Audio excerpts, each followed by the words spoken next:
So I wanted to talk a little bit about Goya and sort of give a little bit of insight into the image, or talk about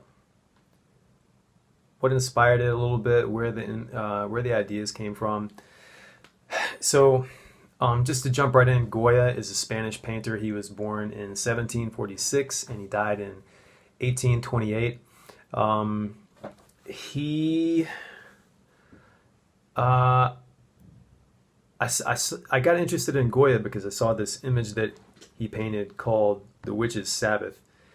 And it's an image of all these women sitting around this goat, this black goat with huge horns, dressed in this black overcoat. And it's supposed to be about the idea of people reverting to superstitious beliefs. Goya seemed to deal with three big ideas in a lot of his work. They were One of them was the indifference of the world, and the indifference of the world, meaning sort of, the world is going to do what it's going to do. It's this giant, monstrous machine that, in his opinion, just chews people up. Life just chews people up and spits them out. Another one of his themes was the dynamic between men and women. He had a lot to say about that, and he also had a lot to say about secret knowledge. So when you look at the Witch's Sabbath, that's that came at a time when he was living in this place called the Quinto del Sordo, which is sort of like the it's like a camp. It's not a campground, but it's sort of this. It's like a place of refuge. I'm just gonna look it up. That's one of the things that I did not translate. People have told me what it translates into, and it seems to be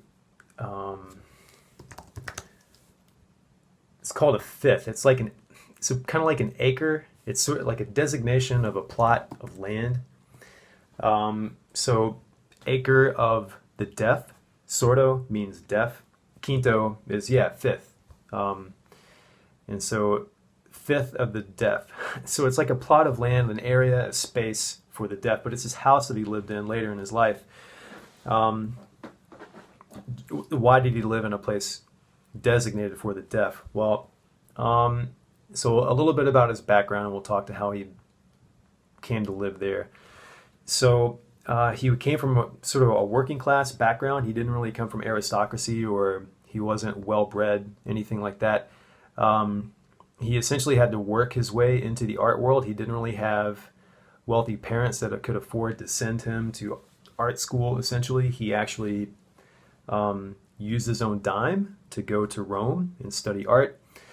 And when he came back to Madrid, he ended up getting some commissions. I think one was to paint some tapestries in a cathedral, and after that, he started getting these commissions to paint specifically these scenes, these sort of just pastoral scenes of peasant life and the life of just the people living in Madrid at the time, and kind of like Bruegel. If you look at Bruegel's work, where he's just painting peasant life, people ice skating on ice in the wintertime, and in the tavern, telling stories, getting drunk and stuff. Goya did that kind of stuff too, and it seems like it was that kind of just a normal painting that made him famous. He made money that way. He got in good with nobility and royalty that could afford to give him more high-paying commissions, and so that's eventually what led to him painting the royal family. And if you look at his painting of the royal family, you can see even there that sort of his commentary, his criticism of human life start to come through. So before we jump to that, I went back to the Prado yesterday to go look at Goya's paintings again, because in the upstairs part of the Prado, they've got a lot of those paintings that are just sort of everyday life scenes, and they were kind of remarkable because on the second time, after having read about him, made the image based off of his work and kind of lived in his body of work for a little bit, just more and more stuff starts to come out. It's like reading a book.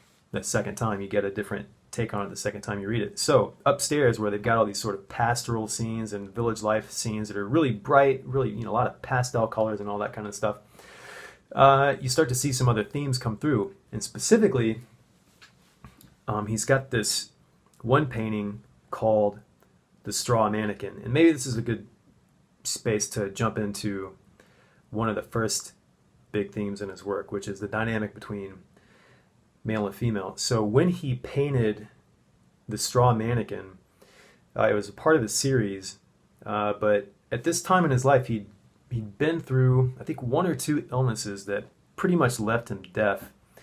And I think this was before the conflict between the Spanish and the French, which really just left him jaded and cynical. But in this series, it's a series of like 12 paintings, and in The Straw Mannequin, this is his sort of commentary on the dynamics between males and females. And so in this picture, you've got this scene of these, I think, 4 or 5 young women, and they've got this trampoline stretched out between them all, and they've got this straw effigy or straw mannequin of a man that they're tossing up in the air. They pull the trampoline tight, and it goes up in the air, it comes back down, and this sort of limp mannequin is just at the whims of whatever these young people want to do with him. And so, and even on the plaque next to the painting, they mentioned that Goya had a lot to say about sort of men being at the whims of women, and pretty girl walks by and the guy gets stupid, right? That kind of idea. And so there's another painting close to that one that I saw the second time I went, and it's these 2 young boys. They're on stilts, so they're elevated, they're on stilts, and they're sort of in this little courtyard, and there's a bunch of other peasants on the ground below them, and these young men are getting egged on by the peasants to perform, to be silly, to do this stuff. And then up in the window, up above the boys, there's this girl. So the idea is that these boys are up on these stilts trying to perform to get the attention of this girl. And if you look sort of in the bottom right of the picture, it looks like they're very close to an edge or some type of ledge that they could easily fall off of. So you get the idea that these boys are competing dangerously for the attention of this girl.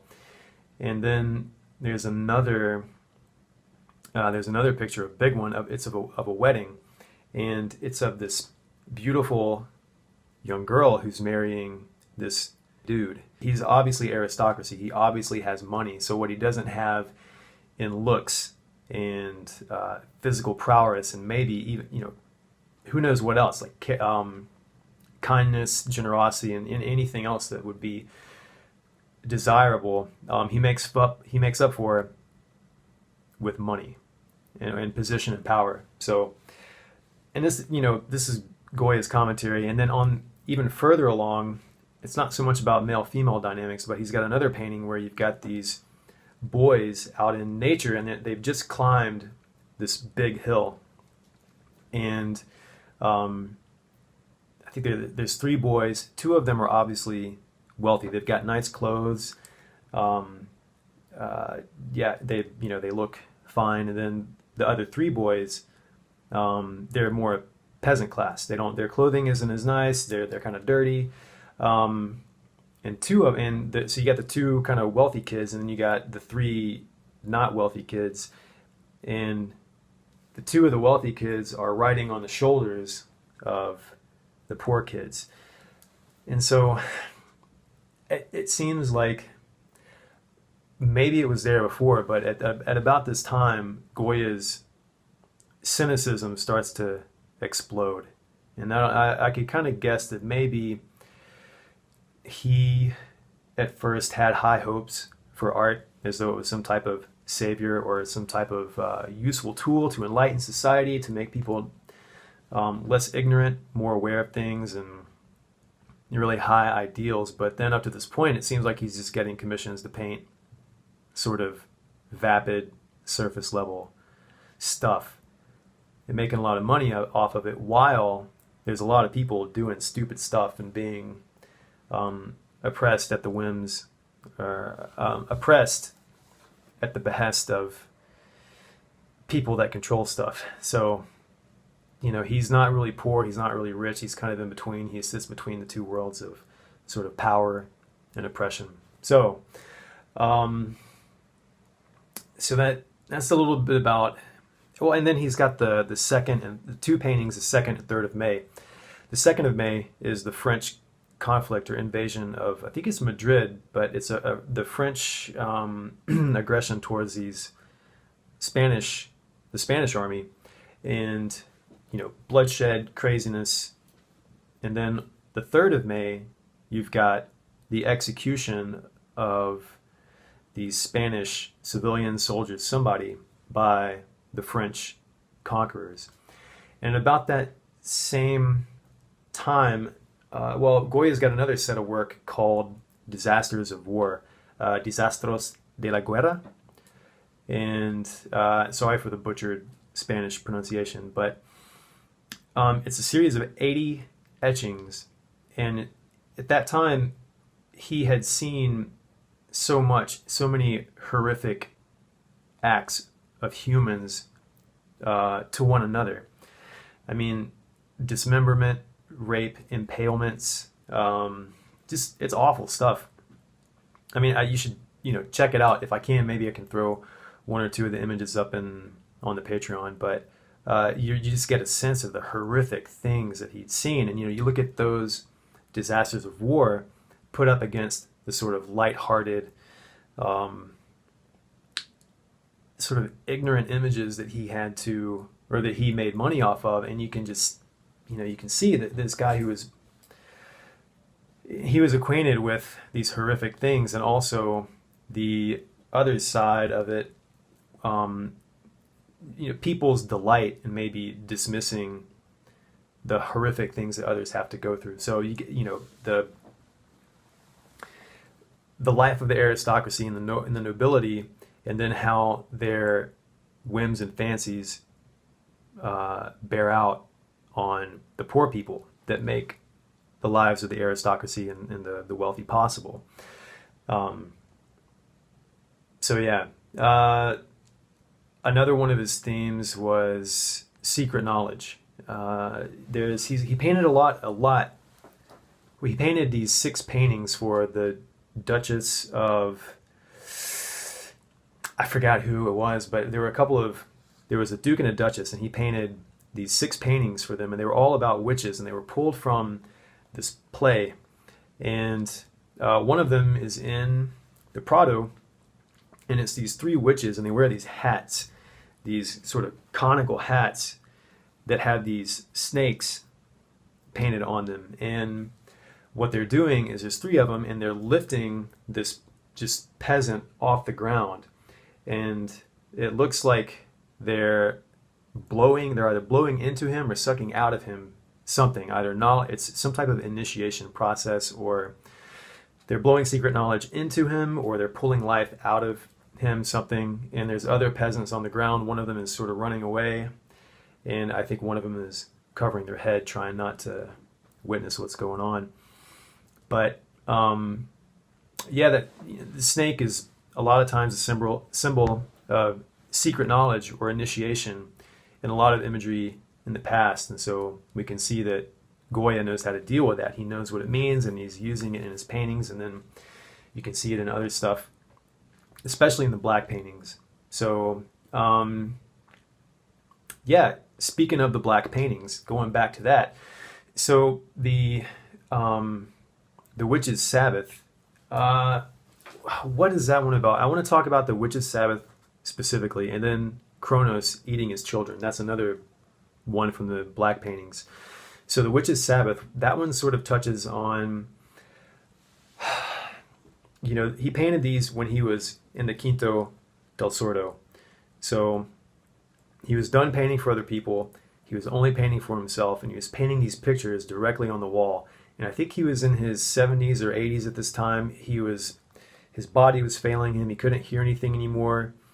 And he'd seen a lot. He'd lived a life, and he'd seen a lot of stuff. So he had a lot of opinions, and his life compelled him to choose to be cynical and pretty disillusioned. So, the Witch's Sabbath, one of the things that he noticed happening with the dynamic between the French and the Spanish at the time, and sort of the betrayals that occurred between the two, was that the way that bore out on the peasant population, and then what the peasant population had to endure with the disasters of war. Check them out, and you can see what, put these things into context, put the situation into context, and put the peasants' lives into context.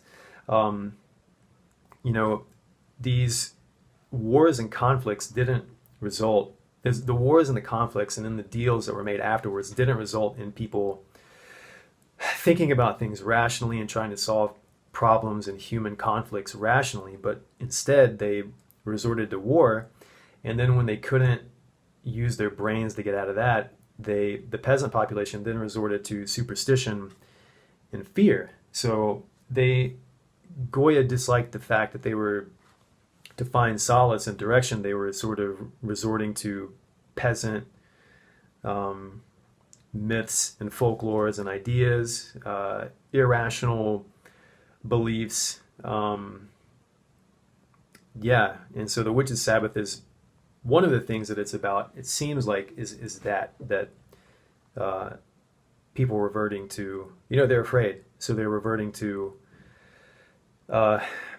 easy sources of catharsis, prayer, and then prayer to specifically a sort of a dark entity. That's what it seems like. I mean, maybe you could read into it that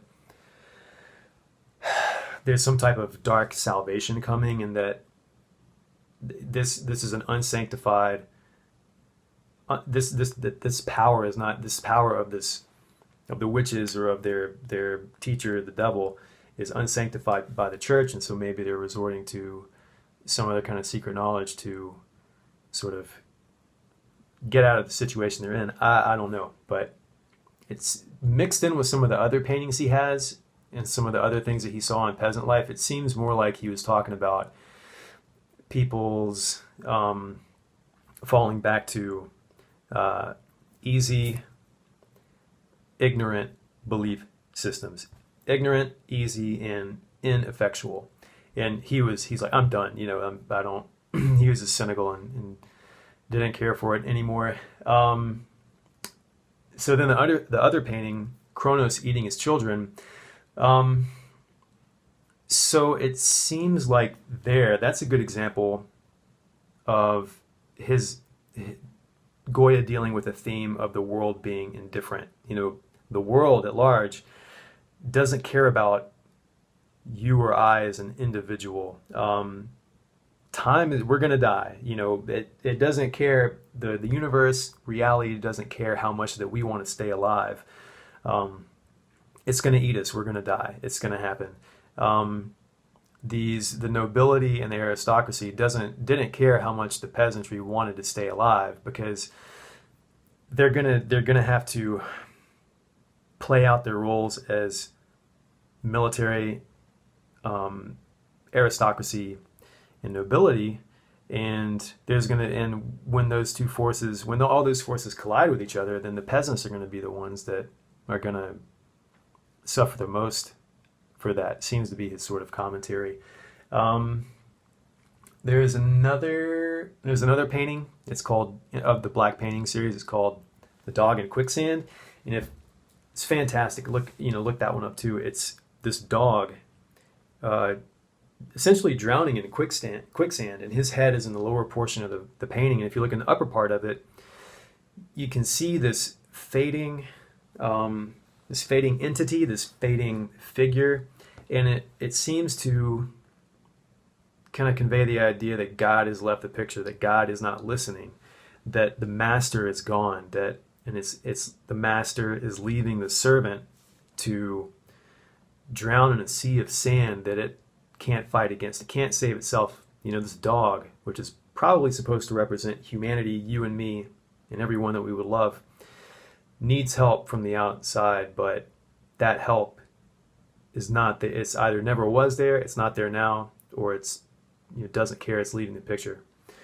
And then with Kronos eating his children. So the story of Kronos is that Kronos is a god that felt threatened by the birth of his offspring, as though the offspring were a threat to his reign, to his kingship, or to his godhood.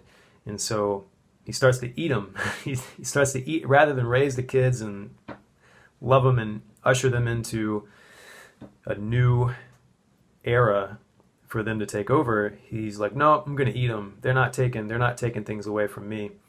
And in the image, Kronos is huge, and the child figure, it's not a child, it's a full-grown man, it looks like, but it's very small. So you've got Kronos, he's massive. Let's say his mouth is about this big, and then the human he's eating from head to toe is about this big, or head to torso, something like that. And there you've just got the idea of scale. You've got this huge god just devouring a small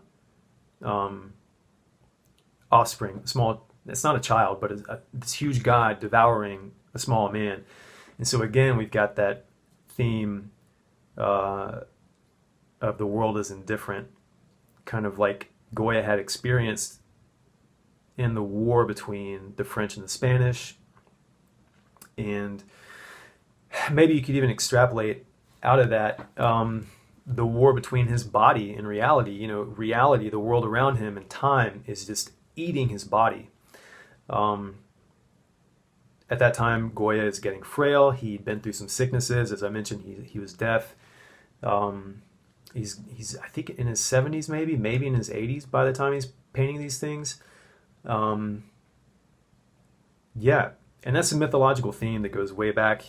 Specifically, I wanted to mention with the world is indifferent idea, the Bhagavad Gita. And so in the Bhagavad Gita, there's a story of Arjuna, and Arjuna is a king. He's a prince, but he's also a warrior. And so he's on the battlefield, and there's about to be this big battle. And he looks across the battlefield at his opponents, and he recognizes people that he knows. And so he's having these doubts about, well, God, I don't really want to do this. I know those people. They're not so bad. They're my cousins. They're people that I know. And then I think it's one of the demigods or the big god, I think it might be Shiva, shows up and says, what are you talking about? You are a prince. This is what you do. This is your job. This is who you are. This is your role to fulfill. And at that instant, the god reveals sort of his true form to Arjuna. And in his true form, he's this giant, disgusting monster with these jaws, these massive jaws. And he says to Arjuna, look into my mouth. You can see the warriors on the other side of the battlefield. I'm already eating them up. They're already dead. And you can think about that in the idea of, or along the lines of, in some sense, you and me and everybody that we know is already dead. We're going to die someday. And so it seems like in that story of Arjuna at the battle, that the god is trying to convince him that, there's nothing you can do anyway. This is just how life goes. This is expected. This is your role. And it's monstrous. It's horrific. It's awesome in sort of the biblical sense of the word, that it inflicts awe, because it's such a massive force that we can't control. It's terrible, terrifying. It instills terror at because of the lack of control that we have in that kind of situation. So, and that's not what I'm trying to say. That's just what the Bhagavad Gita is. The idea it's trying to convey, and I'm not so sure that. I think the Bhagavad Gita is trying to compel people into towards that caste system, that you have a role to play in life. So play it out. Don't deny it. Just follow your destiny. Yeah, it's not. I'm not advocating for war, but as though to the degree that that story merely illustrates sort of the inertia of a giant indifferent machine, like the military industrial complex, like world powers vying for more power or resources wherever they are right now. I think that's just more of what Goya was trying to illustrate and contend with in his own life. So that's Kronos eating his children. There's a couple of other paintings in that series. Asmodee. I can't remember. I don't know how to pronounce it, but it's Asmodea. And again, it seems to be one of those paintings about secret knowledge, because you've got these characters that are sort of elevated maybe above a battlefield, and they're flying towards this mountain or this city on a hill, and there's this war going on below them. And so generally stuff powers of the air. There's the phrase from the Bible, the knowledge of the air. So it seems to be again a reference to secret knowledge, maybe carrying these people to a place of safety. When these people were in the midst of this war and being tossed about by all these current events, they had no control of it. So maybe one of the only ways to sort of not lose your head is to appeal to a viewpoint of reality, like you might find in the Bhagavad Gita, to where rather than saying, oh my God, why is this happening to me? It's more like, okay, I understand that this is how things go. Look at the Bhagavad Gita. Look at, like when Jesus says, render unto Caesar what is Caesar's. The Caesar doesn't bear the sword not in wrath, but without reason. And so, appealing to that, maybe appealing to that sort of knowledge of, oh yeah, this is how the world is. People are going to battle with each other, and it's gonna, this is gonna be the situation sometimes. Maybe appealing to that perspective sort of takes you out of the being at the whims of it, so you don't lose your cool. You can actually sort of get above the situation and in some way exit it, so you're not just freaking out, you don't go crazy. Let's see, what else was in there? So as far as the male-female dynamic in the black paintings, there's Goya painted Judith and Holofernes, and Judith is a character from I think it's the Apocrypha, or like first or second Maccabees. It was one of the stories written between the Old Testament and the New Testament, and it's about this, I think it's Judith, this Jewish woman who the people are in servitude to Holofernes. He's a tyrant warmonger or a king or something like that, and Judith, by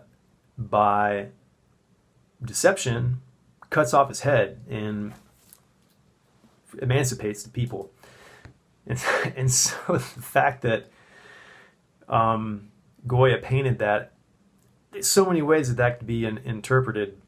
And I think maybe an interesting way to try to interpret that is by looking at also the painting of the royal family that he did a long time ago. It doesn't really seem like, because I think interpreting Judith and Holofernes in terms of the royal family painting he's not saying that women are bad or that women are deceptive or anything like that. It's instead uh, pointing to the real seat of power. So in the picture of the royal family, most of the time you would have in a picture of royalty. Most of the time you would have the king as the focal point of the painting. And so in this painting, you do have the king and you've also got the queen, but instead of the king being in the center of the painting, or instead of your attention going immediately to the king, it goes to the queen. And if you look at the lines, sort of where the corners, the lines from the corners of the painting cross, they pretty much just about line up with the queen's head. So your vision goes to her first, and it's said that Goya's idea there was that the queen wore the pants in the family. That the king was not very wise. He was kind of a dunce. Maybe he was dumb. Maybe he was stupid. I don't know. An idiot, an unwise ruler. But he wasn't an effective ruler. I don't think he was well regarded. I don't know why. But he said, Goya is trying to say that the queen is the one with her head on her shoulders. And so, sorry, I ran out of space on my phone to continue, but the queen is the one with her head on her shoulders. And so, yeah, so then bringing that back, the queen is the smart one, so bringing that back to Judith and Holofernes, yeah, Judith is a smart one. She knows what to do. She knows how to get stuff done. And yeah, the dude just does what she says. So yeah, world is indifferent, male-female dynamics, and secret knowledge.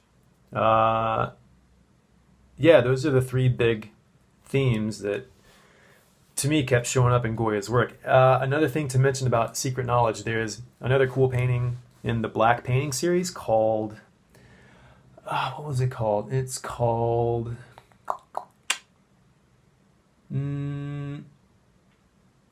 Atropos. Atropos. Atropos was, it's also called the Fates, and it's the three sort of goddesses of Fates. Atropos, I forgot the two's name. Let's see, Atropos, Clotho, and Lychesis. One of them holds a mirror. One of them holds this tool that has yarn, and then one of them holds scissors. And the idea is that they're weaving lives together. One of them holds, the source of the life. One of them holds the mirror, so that, or it's time, or I forgot. It's something so that you can see life clearly as it is, so that you're not deceived as though I'm living an illusion. Oh, like I'm a movie star, but I'm really just flipping hamburgers at a fast food place. Not under some disillusion that a lot of people are under from American Idol, kind of, that kind of idea. And then there's one that cuts the cord. And in that image too, you've got the three of them elevated above the earth. They're sort of flying like witches. And the idea is that it's sort of this secret knowledge, or this esoteric idea that this mythological idea of what our lives are really like. We're at sort of the whims of nature and all the circumstances of our own lives that we can't control, that we can't get out of, that we can't really do anything about. So anyway, that's another one to look up. Maybe I can throw that one in to the onto the Patreon as well. So yeah, those three big ideas. So that's what Goya was talking about, and I've given, I think, a little bit of a hint of where those ideas came from. So where do those ideas still show up today? Where are we seeing them? So I picked three movies that I thought illustrated modern movies that I thought illustrated Goya's ideas fairly well. The first one is The Black Coat's Daughter. This movie was directed by Elvis. No. Perkins. It's the son of Anthony Perkins, the guy who played the Psycho in the movie Psycho. So it's the Perkins, one of the Perkins sons, and then the other Perkins boy, Elvis Perkins, did the soundtrack. And it's a story about these girls at a boarding school, this Catholic, I guess it's Catholic boarding school that's shutting down for the winter. Everybody's leaving for Christmas or Christmas holidays, and they're waiting on their parents to come pick them up. And then, things kind of go a little bit crazy.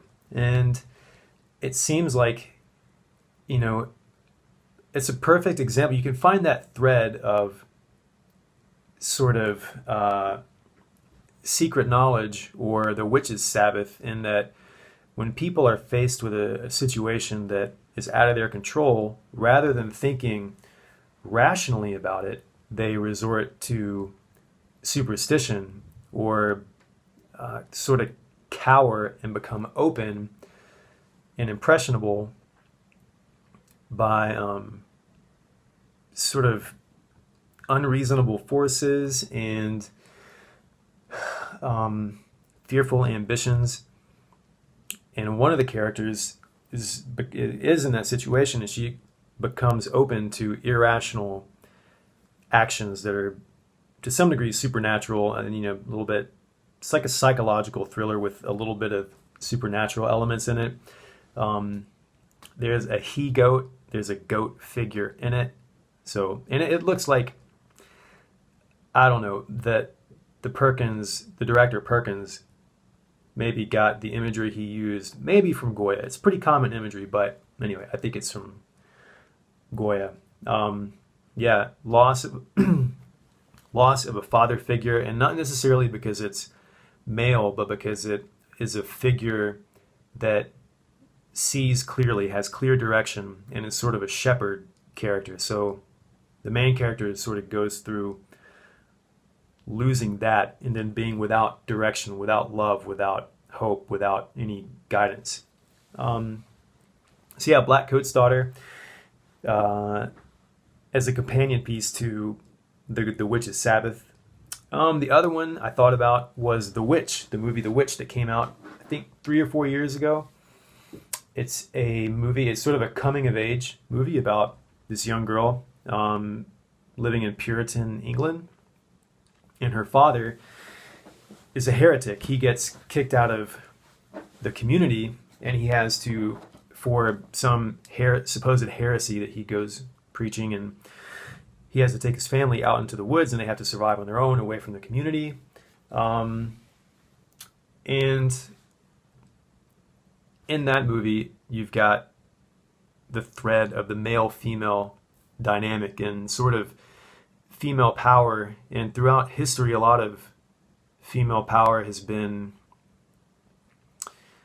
portrayed as sort of dark and mysterious. And so you've kind of got that in this movie with the witches who are in it, and then this girl who is sort of on the front lines dealing with this witch, between the witch assaulting her family, and she's sort of being accused of being a witch, but she's not a witch. She is a witch. She doesn't know. She's also, I guess, going through puberty and having sort of, a burgeoning burgeoning female adulthood, and, looking at that idea of sort of, the female being pushed into a servile role, or especially if you've got, in the cases of Puritan England, like think of the witch trials. I mean, a lot of these women who got burned or killed because of what they did or didn't do, they were, in some cases, they were just practicing folk medicine. Instead of going to the doctor or the priest for something, they would go mix some herbs and, cure somebody. But that method, that power, that exercise wasn't sanctioned by the church. And so they had to practice those things outside of those bounds. And when, in an effective way, to curtail people exercising things outside of the realm of the church is to turn what they're doing into heresy, punishable by death, execution, all that kind of stuff. So essentially, you've got this activity that human beings do, and you don't want them to do it because it takes power away from what you do, and so you turn it into a heresy or an evil or a sin.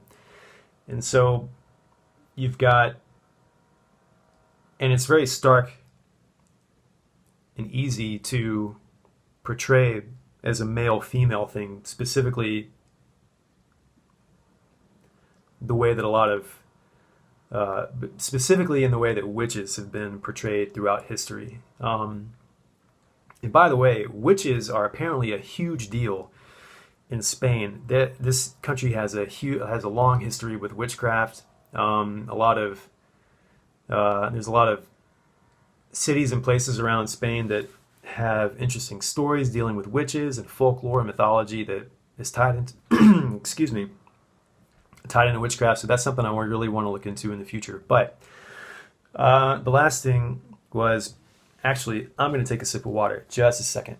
So yeah, the witches, talking about women's power as a companion piece to women's power as it's been conveyed and portrayed throughout history. Think of with Goya's stuff, think of Judith and Holofernes. Think of the picture of the royal family where the queen is portrayed as the one with the real power and influence in the family, the real smarts. And then the last one was True Detective. So True Detective is a perfect companion piece to a lot of things. I'm going through True Detective with my buddy Luke. Right now we're doing an episode by episode commentary, and you can find that on his YouTube channel, Grey Space, Grey Space. We've talked about 4 episodes so far. We're going to go through the rest of them soon.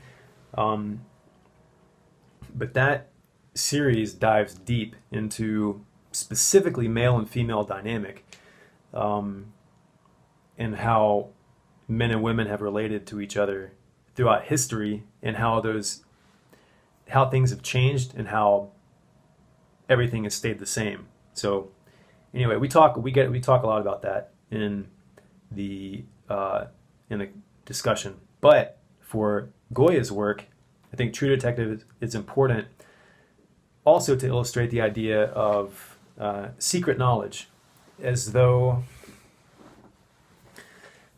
that secret knowledge just kind of permeates the show. There's something mysterious about it. There's the idea that, if you control some type of secret knowledge, then you have some one-upmanship over other people. Yeah, and here's an illustration of secret knowledge and how it affects people. So secret knowledge, what do I mean by that? It's not secret knowledge in the sense of like Scientology or what Christian Science or the Masonic Lodge kind of stuff, where you've got, it's more in sort of the yoga or Buddhist tradition, where, if you're somebody new coming to any of those religious traditions, when you get initiated into it, you get started off with the easy stuff. And it's a puzzle. It's a paradox or something. And once you unravel that, then your teacher gives you something a little bit more difficult, because it's like you've understood the basics. Okay, now you have the tools to go on to the next level.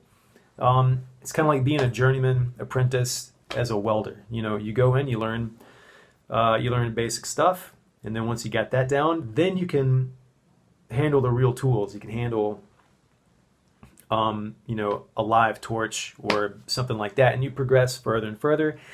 And Kundalini Yoga is another good example of a progressive knowledge tree. And so, if you're at the bottom of that knowledge tree, the stuff at the top is a secret. Because if somebody just drops that secret knowledge on you, you're not going to really, none of us are going to understand what it means. But as we learn the vocabulary, as we gain the tools, then we're able to progress up that knowledge tree and gain more of that secret knowledge. And so, throughout history, people have treated, when they've held that secret knowledge, they can either use it to aid other people or to oppress and control other people. And so it seems like that's what Goya is talking about. And it seems like that's one of the themes in True Detective is that, look at Rust. If you look at Rust, he's a really smart guy. He's read a lot of stuff. He's got some pretty wacky views of the world. They're pretty dense. They're pretty hard to unravel. Most people would say that sounds crazy. You got to screw loose. But then if you, and in some sense, the knowledge that he has is secret because it's so dense. But then once you can see Marty sort of, he's repelled, he's repulsed by what Rust says, but then he's also attracted to it. He's drawn to it. He wants to know more, even though he doesn't like it. And so, that he at the beginning, Marty isn't ready for it, but then towards the end, he's a little bit more ready to comprehend that secret knowledge.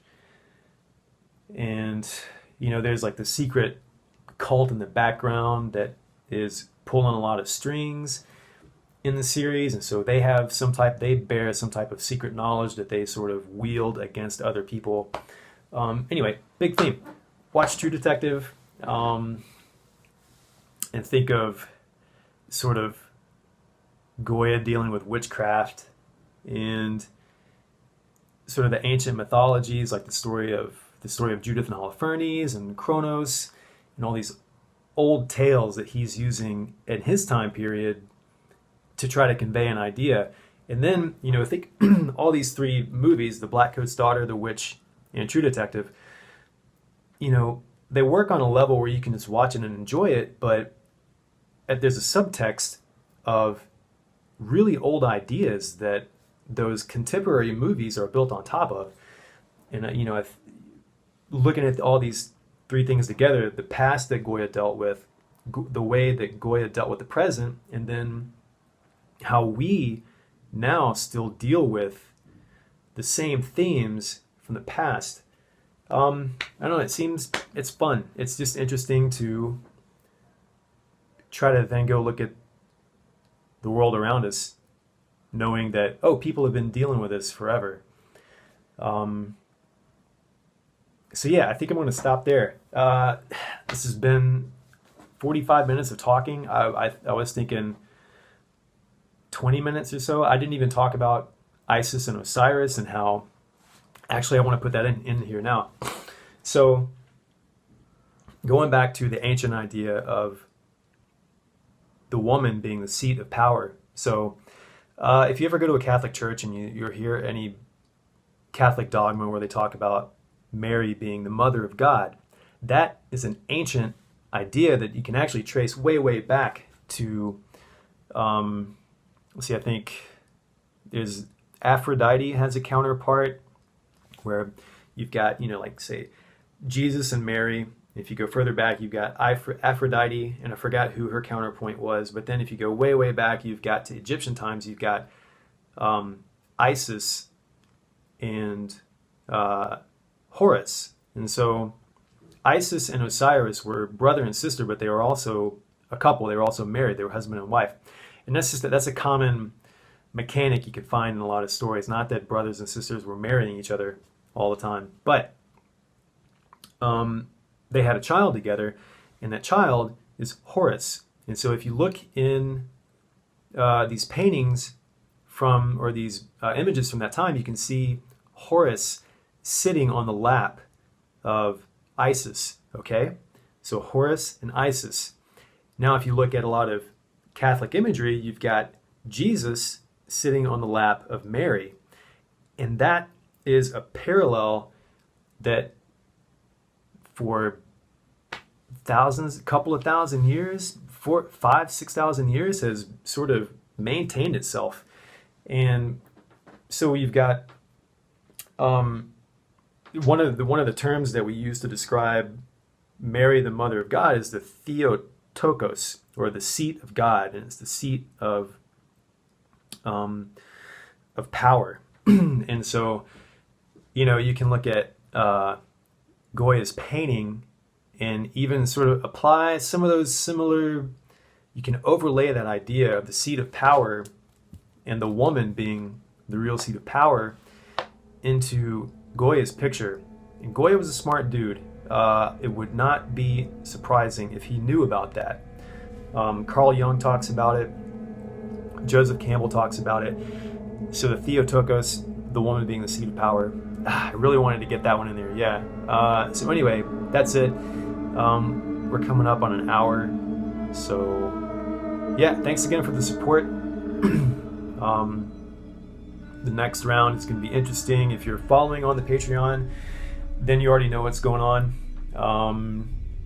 If you're not, man, I would love some more support as it grows. That's just the further I'll be able to go as far as the places I can go and check out in Europe, the time I can spend there. Yeah, I'm excited. I'm ready to get on the next one. I've already started. And anyway, thanks again. See you soon. Bye.